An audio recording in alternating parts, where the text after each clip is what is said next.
Hey, this is Dr. Flight. How are you? Hope you're doing great. This segment is going to be focused on organizational marketing planning. Within the organization, then we have broader overall planning that we do from organizational perspective.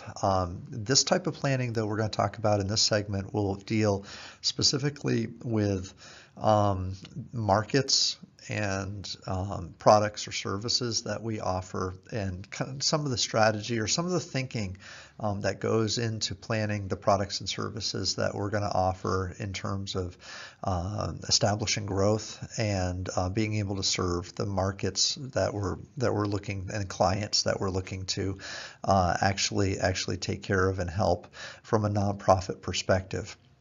So this topic may be regarded as a strategic planning element, which kind of happens in the middle of the planning process, but it's definitely a strategic marketing component that we will look at kind of in depth. Let me know if you have any questions. And again, organizational marketing planning.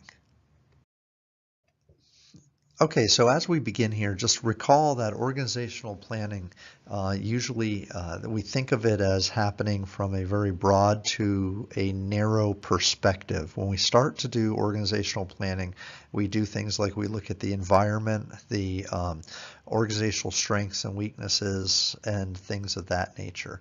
And again, this generally corresponds with a long-term to short-term kind of timing horizon.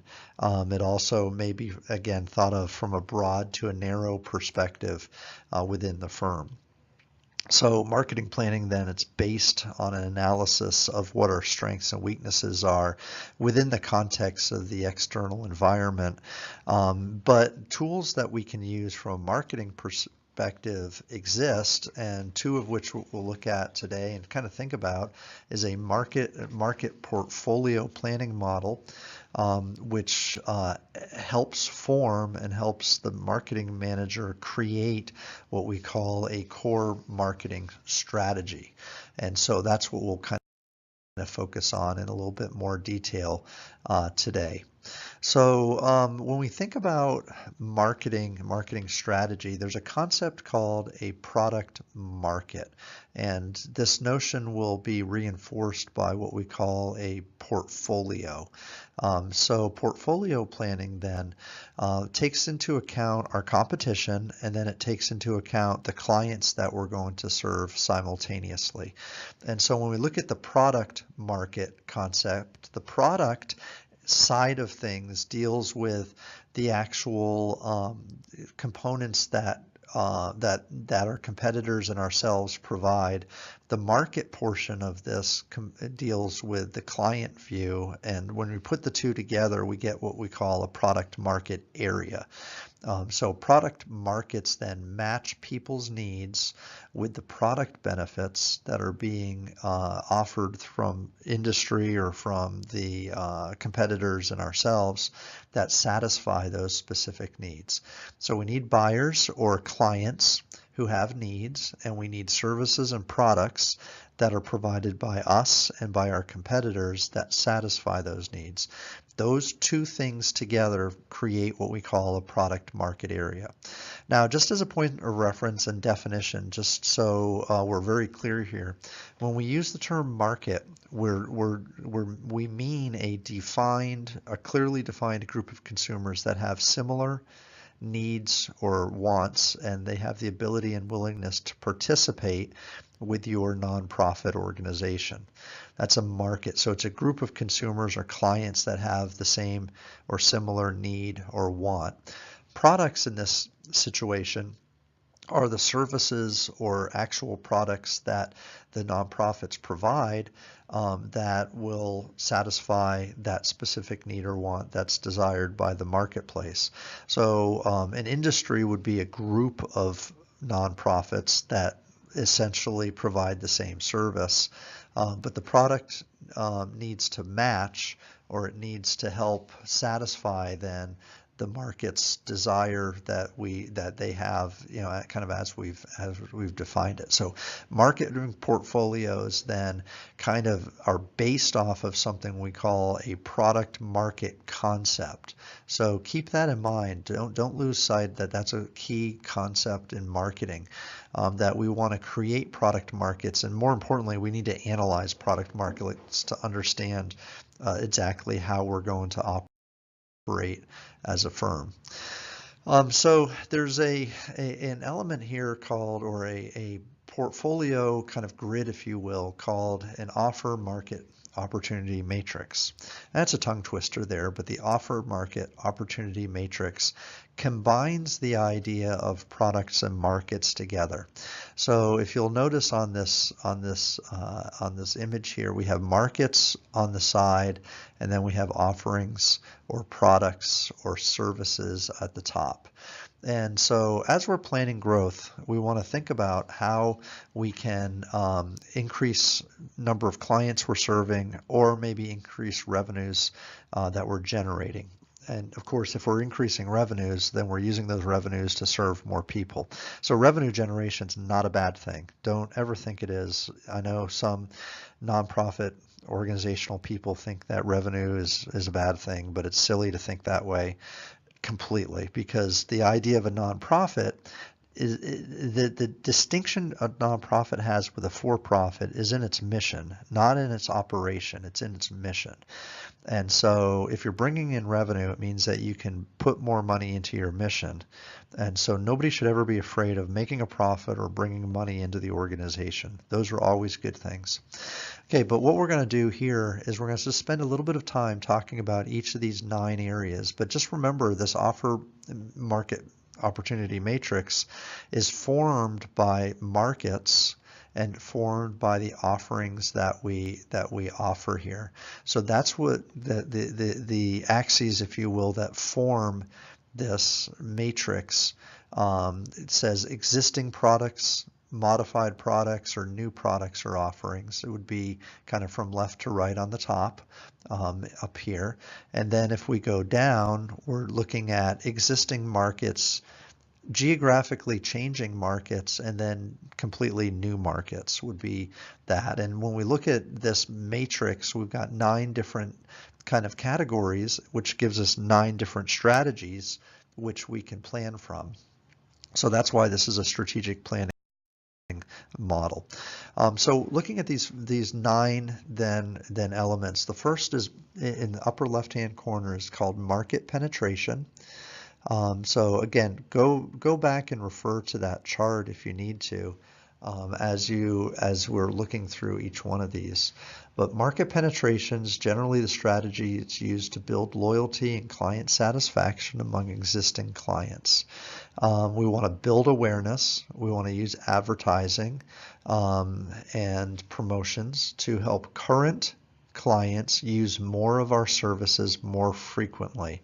So we want to reach our existing customers, and we want to grow our customer usage rate if we can. So market penetration then is heavily uses advertising and awareness with existing clients that we have. Number 2, if we go down on that grid, we've got geographic expansion. So we're using our same products, but we're using them in a new area. So we're increasing our geographic footprint to find new clients, but these new clients are generally going to match the same characteristics of our old clients. They're just located in a new geographic area. So this strategy is going to focus more on distribution of services and increasing the volume of clients served by bringing our services to the same types of customers or clients, only ones that are living and located in a different geographic area.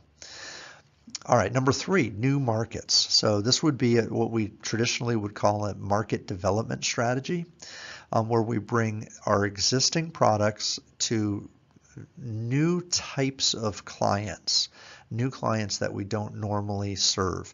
So if we normally have, say, for instance, a women's clinic, and we offer women's services, then what we might do, extend those services to men. That would be a whole new market that we're trying to serve. And we may not be changing the services much at all. I mean, if we're dealing with like trying to help serve homeless women, and then we open up a center for homeless men, then the services in general that we're offering are the same, but it's for a distinctly different type of market, and we're expanding the number of clients that we're offering the service to. Number 4. 4 of 9. So offer modification. So let's say that we have an existing group of clients and we offer a service, but we want to change or augment or slightly modify the service to enhance what we offer this market. That's an offer modification. So adapting a program or service with slight modifications where we augment the service that we're providing. We really don't change the product, but we're changing how maybe the client uses the product, or we enhance how we can make that product offering to them. Modifications for dispersed markets. So again, this is kind of like a geography, kind of implementation where we want to reach new markets, maybe geographically. And in order to do that, though, we specifically have to modify slightly our product offering. So the original product has to be modified somewhat. So maybe I'm offering a service or a product of some type. Maybe it's a healthcare product, and in order to change the market, expand the product to a new geography, maybe I have to repackage it into a different language. So maybe the product's not changing, but maybe the packaging is, so that the packaging is in a different language, which would then be accessible to this new geographic area. So I'm making a modification, and it's aiding the process of getting this new service into a new geographic area. That might be a good example to offer there. Modifications for new markets. All right, so this is one of these odd categories where we're looking to develop a new market, and again, we need to be able to change the product a little bit. Sometimes I look at this like maybe we need to change the product in quantity supplied. I know an example of a for-profit example, Pampers, the diaper, Pampers, the company, Pampers brand. They sold in the West and in the US, and they had these really large packages of diapers that they would sell to families, young families and moms. But when they went to take this product to Asia, for instance, in Japan in particular, the product didn't sell very well because the packages were way too big. Many of their customers there lived in apartments in cities, and their space that they had was very, very limited for storage. So families were very resistant to buy in bulk and buy these big boxes of diapers. So they had to adjust the packaging that way, or the product itself, and make the product thinner and smaller for that particular market. So that was an example, though, of a modification of the product in order for it to be able to go into a completely new market. Okay, so 3 more to look at of these 9. Offer innovation. So this would be what we would traditionally call a product development strategy, where we have an existing market, but what we want to do is to develop or launch a completely new product or service to reach that specific market. Okay, so again, traditional product development strategies, which take some new technology or process to create a new service that may complement but not necessarily duplicate the existing product that we're offering to them. So existing market that can benefit from a new product extension or category. Geographic innovation. would be one where a new service that must be created to serve a market that you're familiar with, but in a new location. Okay, so a firm that wants to provide clothing, for instance, for disadvantaged youth, would provide different types of clothes for people in cold or wet climates compared to warm and dry climates. So the mission of the organization doesn't really change, and the type of product does change, though, specifically to meet the needs of somebody in a geographically different location. So it's still the same kind of people who have this need are the market, is how the market's defined, but they're located in different places, so it necessitates a new type of product. The final area, the final point to make here, or element in this chart, is total innovation or diversification. So a diversification strategy then is one where we take a completely new product and bring it to a completely new group of clients to serve. This type of innovation or growth strategy is very, very risky. It's the most risky of all 9. Penetration types of growth are the least. So the number 1 category we talked about is the least risky, but number 9 here is the most risky. And that's something to remember, to keep in mind. We're creating a completely new service that we're not familiar with as a firm, and we're offering it to a completely new group of clients that were not familiar with us, and we're not really familiar with as well, compared to our existing clients. Okay, so that would be a total innovation type of a strategy to engage in. Okay, so for each of these, then we should be able to describe them and be able to just kind of differentiate on the chart what is what when we talk about changes in markets and then changes in offerings. Those are the 2 axes that made up this chart, and we looked at variations based on geography in the middle. So that's the offer market opportunity matrix that we can look at. We also, though, want to extend this just slightly further and talk about something called core marketing strategy. Successful marketing planning then is indicative of or dependent upon 3 really important processes that we're going to go through. The selection of 1 or more specific target markets.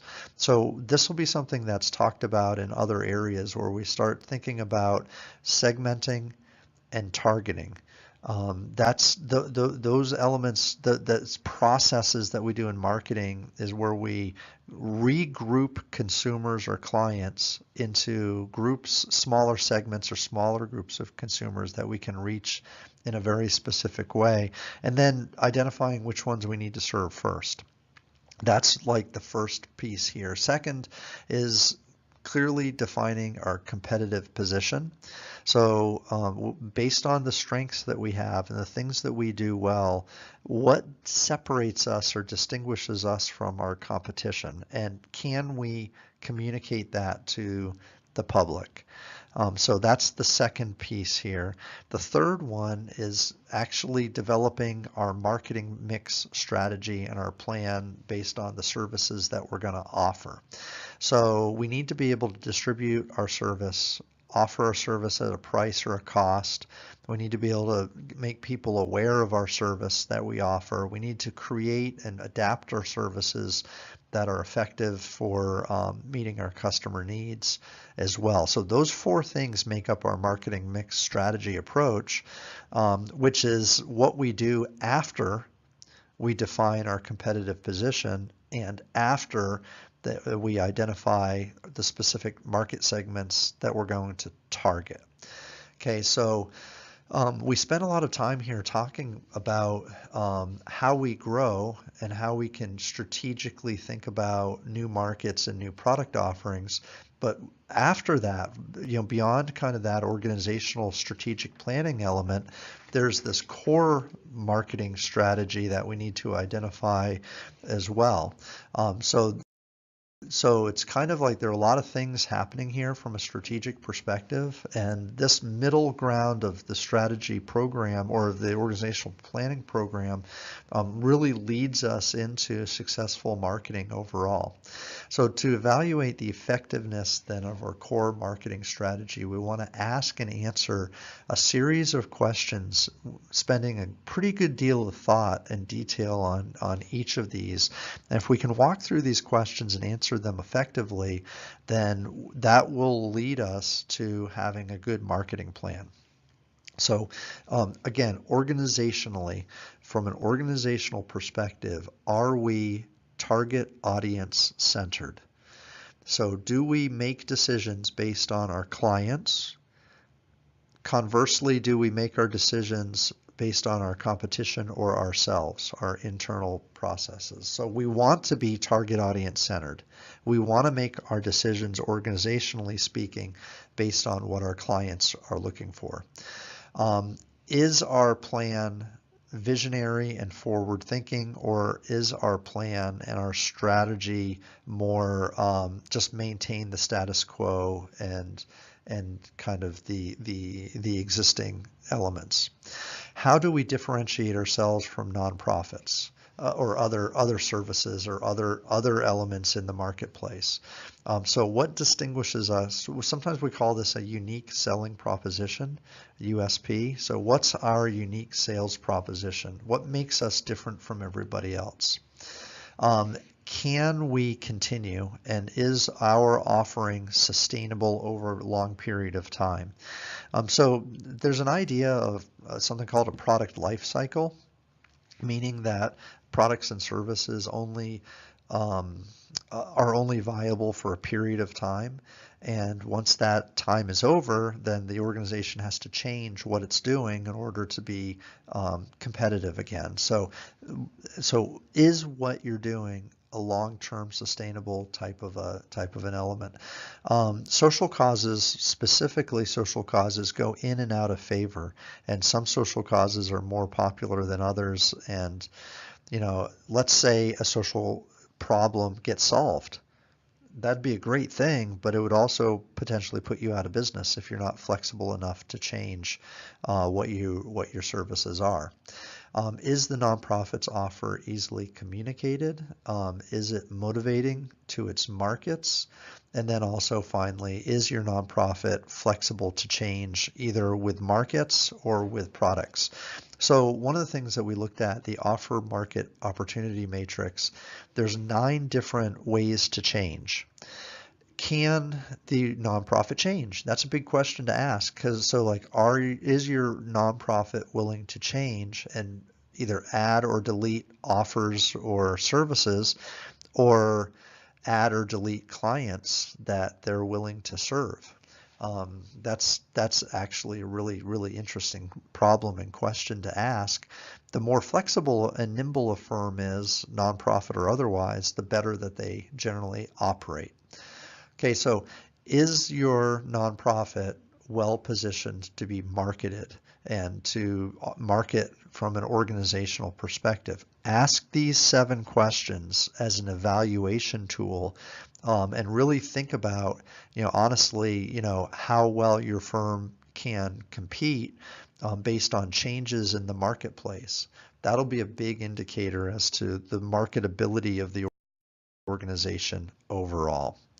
All right, so to wrap this up then, we talked about the idea of a market portfolio planning model and the elements that are associated with kind of portfolio planning, that there's markets and that there are products.